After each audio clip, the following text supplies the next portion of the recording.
Hello everyone, কেমন আছেন সবাই? আশা করি ভালো আছেন। এটা হচ্ছে 27শে জুন, বাড়িতে গৃহপ্রবেশ হচ্ছে।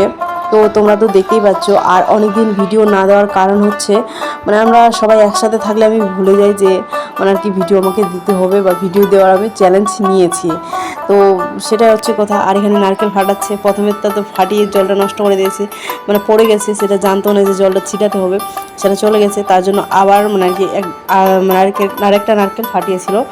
আর আজকে বিশ্বাস করে আমি তৎপাচ্ছি বেশি, সেটা মাইন্ড করো না। আর এখানে সত্যনারায়ণের প্রসাদ যেটা আসল, সেটা আমরা যেটা বলি মুখিত, সেটা বানাচ্ছিল। আর আমার চোখে এই যে এতটা কাছ থেকে আমি যে কতদিন পর রথটাকে দেখছি, বিশ্বাস করবে না তোমরা যে গ্রামে থেকে এরকম মানে রথ দেখছে না। সত্যি বলছি, আমি পাশ দিয়ে মানে দেখিনি। তো অনেক দিন পর রথ, মানে অনেক দিন না, অনেক বছর পর আমি রথ টানছি। আর আজকে আমি 3টা রথ দেখেছি। আর এই রথটাকে ধরার জন্য আমরা যা পরিশ্রম করেছি একমাত্র জগন্নাথ দেবী জানে। আমি যেটা বলবো আজকে, এইটা পরিশ্রম করার পর যে যদি তোমাকে কেউ টানে, তাহলে তোমাকে সেখানে যেতে বাধ্য করবে। কারণ তুমি যেতে মানে তোমাকে কেউ আটকাতে পারবে না, তুমি যেতে বাধ্য সেখানে।